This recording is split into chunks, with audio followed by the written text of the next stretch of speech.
Hi guys, my lovely YouTube family. What am I going to talk about?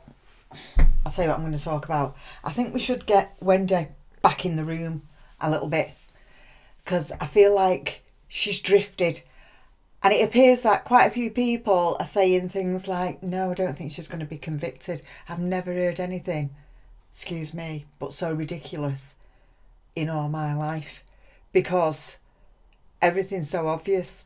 To me, everything's so obvious.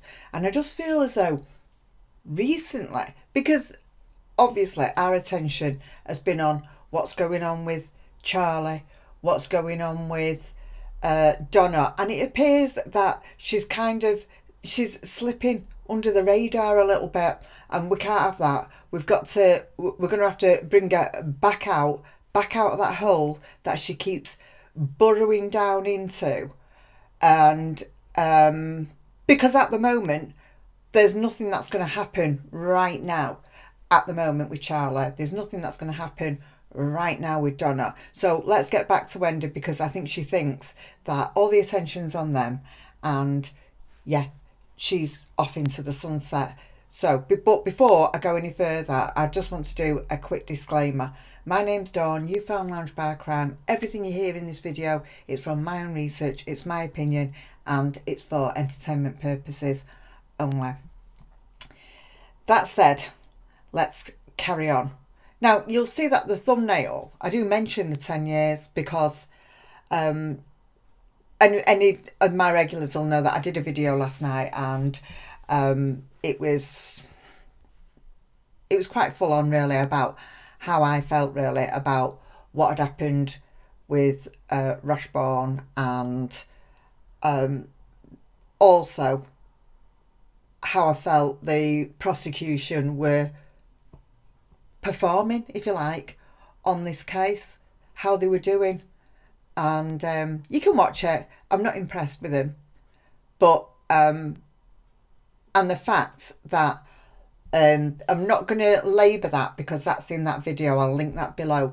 But the fact that this has gone on for 10 years, I think it is up to us to throw as much light on where all this started. And yeah, believe me, this didn't start with Donna. This didn't start with Donna. Donna might have been the first one to put things into action, but I'm going to go through that. I'm going to go through where Wendi was at the start of this, more or less, and where she is now, and how she got there, and what I think she's done to try and get it this way. How she's manipulated, how she's gaslighted. Let's put it that way. Right, so let's keep moving. So I've done many videos about Wendi, about her being the maestro, the instigator, the gaslighter. That's Wendi, that's what she is. This all started with Wendi not being happy in a marriage. I don't think that she ever worked at a marriage by the looks of it. It looks like she was always a complainer and she was always the victim. And I think this kind of stems as well from the fact that she was the only girl in the family. It's her mother's fault and her father's. Obviously they've indoctrinated Charlie. I'm going to leave Rob out of this because it's not necessary to bring him into it. So we're just going to talk about Rob. So sorry, Charlie. And I think like Charlie was indoctrinated, you know, look after your little sister. And I think Charlie always had that thing that he wanted to be, you know, the big brother and the one that was doing really well and the one that everybody came to, the big I am. That's what Charlie wanted to be. And Wendi can see this. Wendi could see this from very, very early on. And I've said in the past, in fact, a lot of things that I'm telling you now, I've done videos on already, scattered all over. But so I'll just sort of like sum quite a lot of it up in this video. So even when Wendi did her book, I think as early as that, Wendi had decided Dan's fate. I really do. Because it was just too in depth. She was this victim constantly. Even to even write about herself like that. Then they went for counselling as well. Obviously, I can't put everything in this. I'm going to do major things that happened. They went for counselling. When they've got Wendi on the stand, if they pull the finger out and get that done, I want to know who arranged the appointment for the counselling. I bet you it was Wendi, because she at that time was already trying to make it look that she was doing everything she could to save her marriage. She had no intentions. Like I said, she goes for the marathon. She didn't go for the sprint. Wendi was working on this a long time ago. So she did all this. She made everything look like she was doing all the right things. And I even believe at that time, she didn't turn around to her mum and say, you know, I'm going to get out of this, but I'm doing this and I'm doing that to make it look good for the solicitors. I believe that she even convinced her mum and Charlie that, yeah, we're going to counselling. We're just going to see, mum, you know, we need to try. So that when she decided that she was going to manipulate them into doing something drastic, they would be in despair that she's done everything she could. We've got to get her here to Miami. She knew what she was doing. You've only got to watch Wendi on the stand. This is learnt behaviour. If you watch Wendi on the stand, she the minute you challenge her, she starts crying. She starts getting emotional because she's not used to it. She's never had to answer to anybody. Wendi does what Wendi wants. Wendi manipulates. Wendi gets what she wants. I've said it before, and I'm going to say it again. In my opinion, and I'm not trained, in my opinion, Wendi is a borderline psychopath. If she's not a psychopath, she's a borderline psychopath. And I say that after rechecking it only because she assimilates to somebody that I know who was who was a psychopath. And just the things that where she got her kicks, like with the Al t-shirt, the latex spouse, it's not normal. And even if you hated that person, just the fact that you've had children with them, you wouldn't be able to do that to your children's father's memory, because you know in your heart that would hurt them. But you see, a psychopath doesn't think like that. A psychopath gets their kicks. They're totally detached, and that's how they get their kicks. They can look somebody in the eye that they've been married to or living with for decades, and they can be doing the most cruelest things to their life behind their back. That's a psychopath.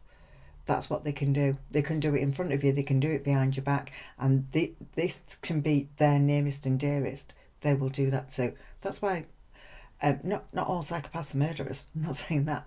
But that's why you'll find there's a lot of murderers will have a psychopathic trait in them. She arranges his 40th birthday. And she also puts him for a divorce. At that time, you see, what doesn't add up is you don't go to counselling and even a counsellor will go through that, you know, if all else fails and you do come to the part where you are going to split and you are going to divorce, like bear in mind the children. They go through all that with you. And so it's like she just threw all that out the window. Because, like I said, it was never that those counselling sessions was just for appointments, just to be seen on a book, nothing else. So she didn't go with anything that came up in them sessions. Her idea was that obviously she knew Dan had gone away, and then she puts in for the divorce. She tells him in a message that she wants a divorce, and he comes back quickly and the papers are there on the bed. Why go for the counselling if you're not going to try and do it the right way for the children's sake? Because she's got no interest in the children. Even when she moved to Florida, to Miami, to a mum and dad, they was her babysitter. She was out on the raz. She was out having a good time. This is what she was doing. So after that, it was time to convince the rest of the family, of how bad her life was. She knows that her mother is going to go back to Harvard to her dad and tell her dad that, oh, Wendy's really going through it. We're going to have to get her back here. She knows by speaking to Charlie and her mum are going to discuss it. What can we do? What can we do? She sent email after email to her mother. And when her mother was replying and getting on edge and anxious and nasty about Dan, half of them emails Wendy wasn't responding to. Those emails were sent to wind Donna up. That's what she sent all them for. Just to get her on it, to get her ass into motion for what she wanted next, which was rid of Dan. At that time, because by then, obviously the divorce was all going through, she hadn't bargained that Dan would change the trust fund of the kids into his sister's name. She hadn't thought about that, because she's so up her own backside that she didn't think she didn't believe anybody could behave like her. Not that Dan would be behaving like her, but that he would be one step ahead. The difference between Wendy and Dan, though, is Dan would be making steps like that because that would be the right thing to do for the children, whereas Wendy would be looking at that and thinking, he's not going to change nothing like that. I'll have all that. All that'll come to me. She thought, she knew that what he thought of her. She knew that he idolised her. But I don't think he was oblivious to her. He was waking up to her. Obviously, in his life as well, he was moving on. He'd found Amy and things like that. But he was waking up. And she wasn't giving him credit for that. She was thinking he was still in that place. But he wasn't. And like I said, don't forget, Dan Markel was a very, very smart guy. I say it all the time, but I just hope his lads have got Dan's personality and smartness, and that when the time's right, they think outside the box and everything falls into place. It doesn't a lot of the time. When you've been indoctrinated and part of a family for so long, a lot of the time it doesn't. And if it doesn't, it won't be their fault. It'll be the damage that the Adelsons have done to them. But anyway, so from there on, obviously she changed the kids' names. She was malicious. She was malicious through and through. But through it all, she was constantly gaslighting a mother who in turn would gaslight Harvey and Charlie on her behalf. She was the only one that was sending messages, and she was clearing them. She was clearing them. She was putting them in WhatsApp, and she was clearing them. And Charlie had replied to her loads of times in WhatsApp, but she was clearing everything. But she wasn't telling them to clear everything. And I think that when the time came, I think possibly, well, Donna had already mentioned about the £1 million bribe, and I've already discussed that. She was never going to take a bribe because she didn't want Dan alive. And if she'd offered a bribe, that wasn't the solution. And the solution wasn't that she spent money. The solution was that she had money coming in.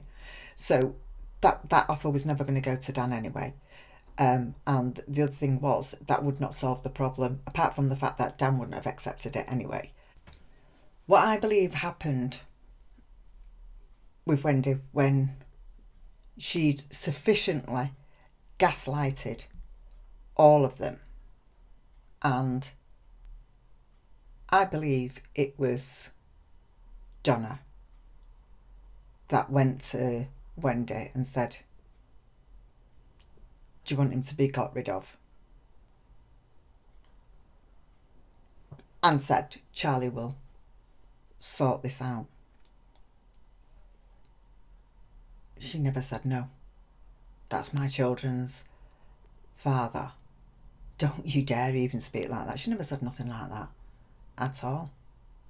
I think then she started having discussions with Charlie, directly with Charlie, which is why there was a connection between her and Meg Bannower on the beach.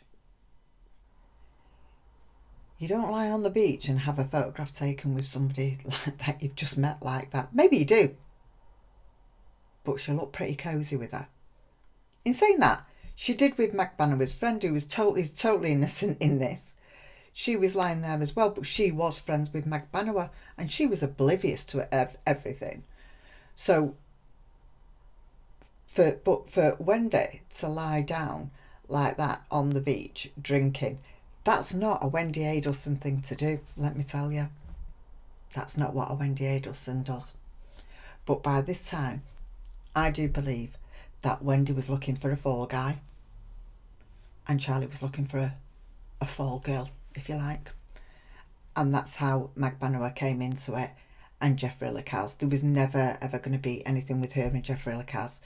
As I've said, he wasn't in the right wage bracket, because Wendi Adelson does believe, you know, that she deserves the best of the best, even though, you know, she's a liar and a cheater. In my opinion, from what I've researched, she seems to be a liar and a cheater.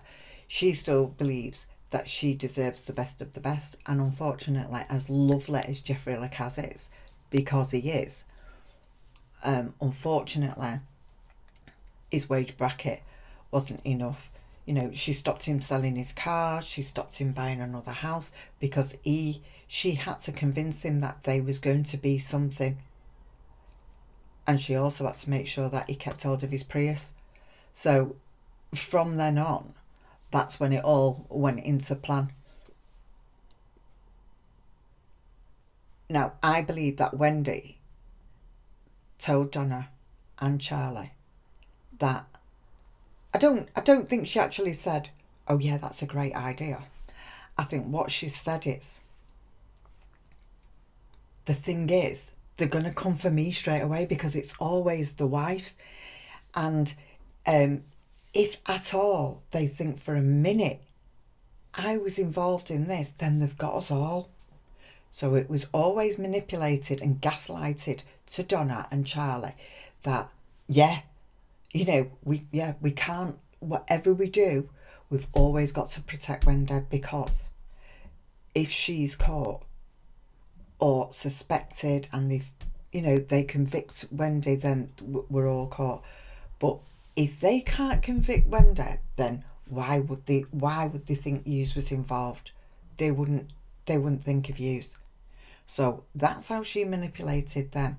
And because we've said all along while we've been watching this, that why why are they protecting Wendi so much? Because she's convinced them. Because they're not that bright. Donna and Charlie are not that bright. Wendi's devious. She's played that card all her life. So she's very, very good at it. She's practiced it all her life. She knows what works and she knows what doesn't. She knows how to gaslight and manipulate a mother and a father, and she's known how to gaslight a brother, that she's the victim.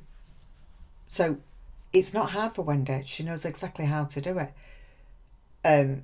She's got her looks, so she's always known how to do it with boyfriends, and it's worked. And it worked with Dan to a degree until it didn't. And obviously, when the divorce was going through, no matter what was going on, he was one step ahead of her all the time. He blocked her every way. And so for her, this is why this came about. And she manipulated a mother into telling Charlie to do it. And that is why it all happened. And now we've got so that Wendi has almost gone underground. Well, I just thought, with it being quiet at the moment, because we've all got to wait now, haven't we, for Donna, and we've all got to wait for Charlie with what's going to happen with him. I think that we should all concentrate on Wendi again and pull her out of that hovel that she's hiding in, just so that she knows that we haven't forgot. Because I just feel like there's too many people now, almost like some people seem to have resigned themselves to the fact that, yeah, I don't think they've got enough on Wendi. Is that a joke? Just to interrupt myself a minute, there's a Did You Like button down there if you just want to give that a smash. And then if you haven't subscribed, I don't know why you've not subscribed. Just subscribe and leave me a comment. Not got enough on Wendi. She was at the crime scene. I mean, you as well, I know, we can all sit here and we can just reel it off, can't we? She was at the crime scene, the bourbon, bullet bourbon, the owl t-shirt. That's her psychopathic ways, that. Getting a kick out bullet bourbon, owl t-shirt, latex spouse. You don't listen. That doesn't mean that she's guilty of anything. The latex spouse, I know that's not, but that shows maliciousness. There's that just confirms there was a lot of maliciousness in Wendi against Dan. Don't forget, it's not all tangible evidence. A lot of it is circumstantial evidence, and people can be convicted and sentenced on enough circumstantial evidence. And it's not even like there's only a bit here. There's a lot, and I'm not just saying that. I've heard lawyers say that. There's a lot of circumstantial evidence. There's a lot of things you've got to put to bed with this. Don't forget as well, at the start, we do know that at the start she was being protected by that judge that she was doing work for, and family friend.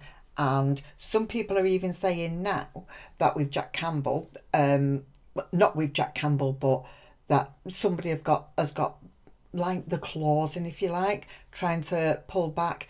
I'm not sure on that.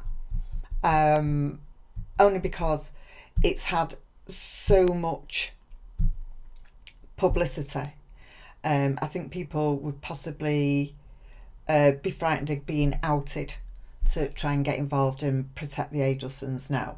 So, but you never know. But I don't personally think so. But what the prosecution are playing at, the prosecution being the whole, all of them, I don't know.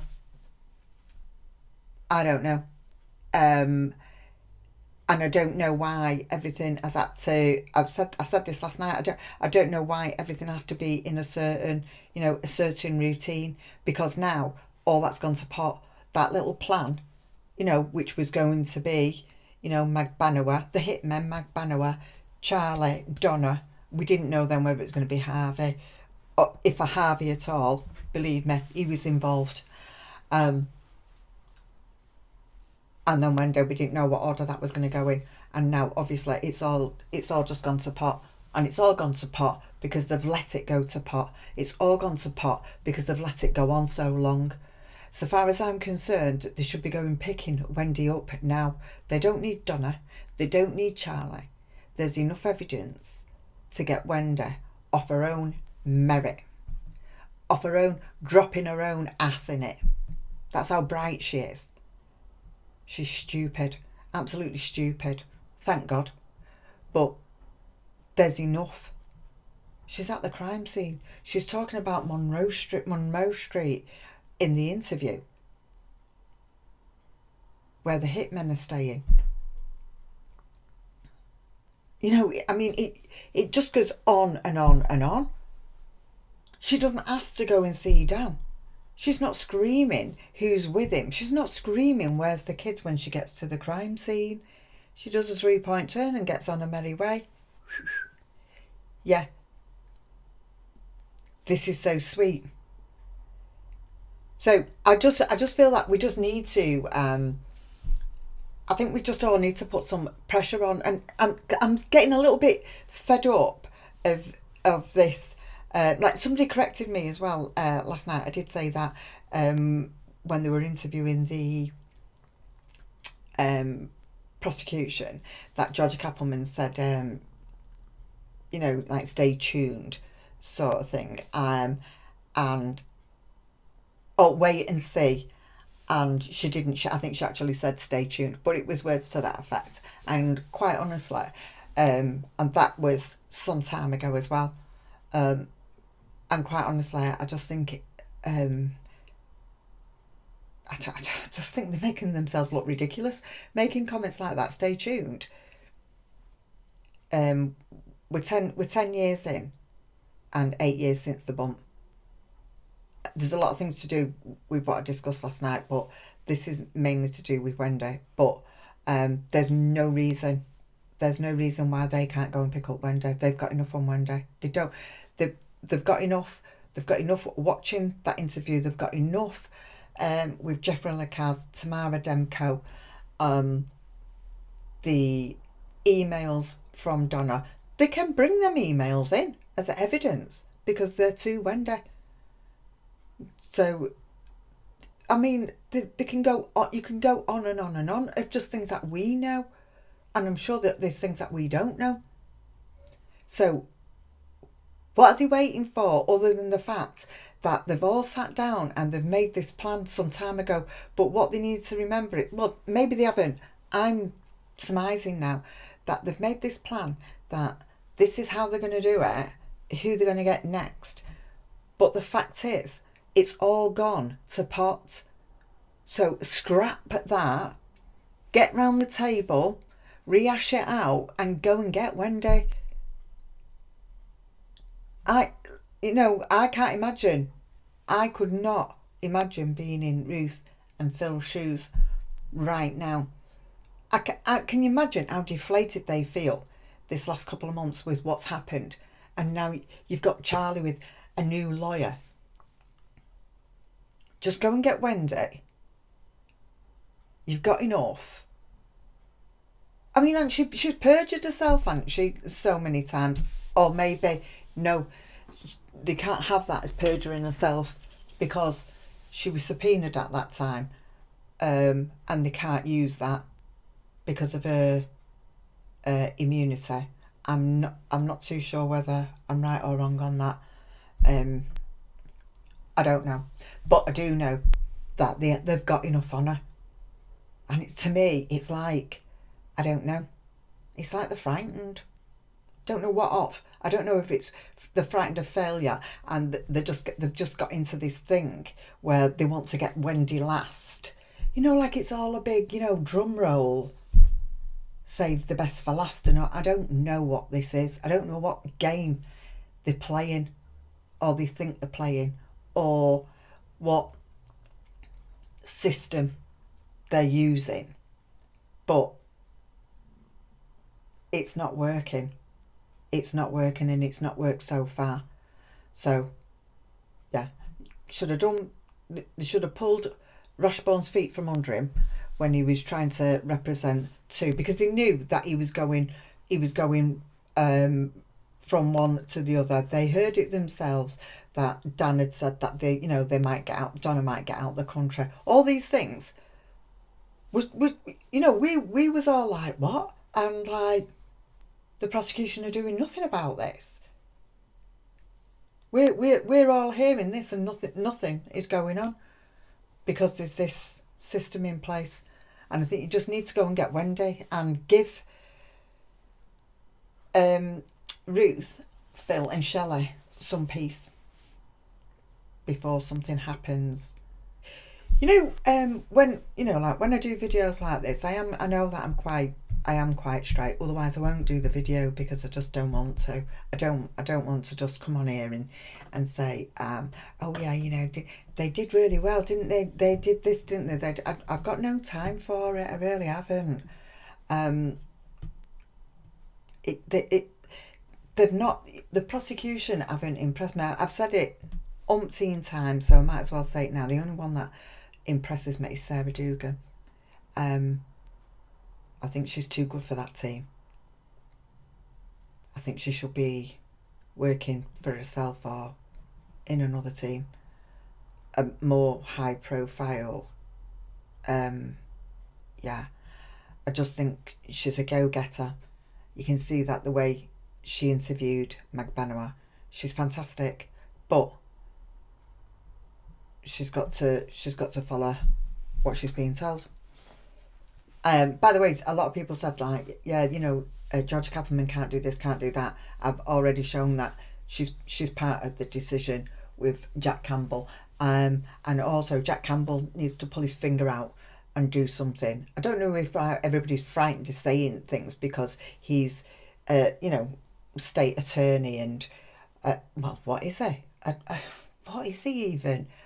Yeah, you can tell me. I'm not really much interested what he is. What his title is, let's put it that way. It would be different to what we would call it in the UK anyway, so I'm not impressed with anything. I'm not impressed with him at all. Not at all. I feel as though what's happening is, I feel as though George Cappleman and him, are deciding on how it should be, and I think they need to take the reins off Sarah Dugan and like let her get stuck in. And I've said it 100 times as well. I'd love to see her get stuck into Wendi. Do Wendy's when Wendy's on the stand, if Wendi ever gets on the stand. I mean, a few months ago that didn't even cross my mind, but I'm hearing it that much now. I'm even hearing it from broadcasters. Well, we don't know. I don't think they've got enough. What? So anyway, I think this 10-year thing needs to stop. I think everything needs to move forward now. But it looks like what they're going to do is they're going to wait now till next year for everything. For Charlie, he'll probably get this appeal or whatever.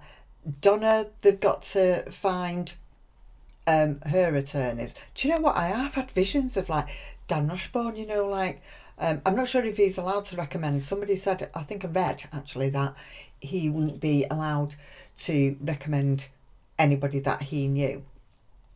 But you could imagine him, couldn't you? Get stuck into them. They're like loaded. They'll pay this, they'll pay that. I'm sure he's not done that, but giving half the chance. I didn't even know he'd gone and got a new house until recently, when I've been joking about it.